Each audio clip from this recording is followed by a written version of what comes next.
প্ৰথমতে কওঁ, কামৰ কোনো সৰু ডাঙৰ নাই। কিন্তু আজিকালি মানুহে কামৰ সৰু ডাঙৰ বহুত বিচাৰ কৰে। বিশেষকৈ ইণ্ডিয়ানসকলৰ ভিতৰত অসমীয়া মানুহসকলে বহুত বেছি কৰে। আমাৰ অসমীয়া মানুহবোৰে এনেকুৱা কৰে, নিজৰ ল'ৰা ছোৱালীয়ে লাগিলে বুঢ়া বয়সলৈকে কাম নকৰাকৈ বহি থাকক ঘৰতে, খুৱাই থাকিব, কোনো কথা নাই।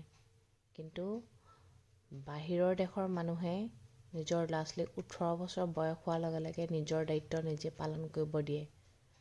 তাতোতকৈ এটা ডাঙৰ কথা কি জানেনে? আমাৰ ইণ্ডিয়ানৰ ভিতৰত অসমৰ লোকসকলৰ বিষয়ে কথা কওঁ, নিজৰ ঠাইত নিজে কাম কৰিবলৈ বহুত বেছি লাজ কৰে। কিন্তু ফৰেনাৰসকলে 18 বছৰৰ লগে লগে ঘৰৰ পৰাতো বাহিৰ হয় নিজৰ দায়িত্ব নিজে পালন কৰে। তেনেহ'লে আপুনি কওকচোন, আজি কাৰ শিক্ষাটো ভাল বুলি কওক? আমাৰ অসমীয়া মানুহে কি কৰে জানে? নিজৰ ল'ৰা ছোৱালী বুঢ়া বয়সলৈকে লাগিলে মাক দেউতাকে কষ্ট কৰি খুৱাই থাকিব। কিবা এটা নিজৰ ল'ৰা ছোৱালীয়ে কষ্ট কৰিলে আইঅ' বহুত কষ্ট কৰিছে বুলি দেখুৱায়। কিন্তু সেইটো শুদ্ধ জানো? সেইটো একেবাৰে শুদ্ধ নহয়। নিজৰ ভৰিত নিজেই থিয় দিব লাগিব, নিজেই নিজৰ কাম কৰিব লাগিব, হয়নে নহয়? সেইটোৱে শুদ্ধ। কামৰ কোনো সৰু বৰ নাথাকে, কামেই হয়। সেইটো লাগিলে নিজৰ দেশতে হওক, পৰৰ দেশতে হওক। নিজৰ ঠাইত থাকি কাম কৰিব নোৱাৰাটো আটাইতকৈ লাজৰ কথা। মানুহৰ আগত আপুনি যদি নিজৰ পৰিচয় নিজেই দিব নোৱাৰে, তেনেহ'লে এইটো কি লাইফ কওকচোন?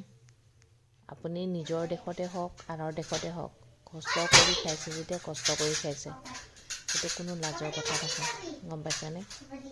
আজি আমাৰ ঘৰত হওক, আপোনাৰ ঘৰত হওক, লেতেৰা হৈছে নে? কাম দিছে,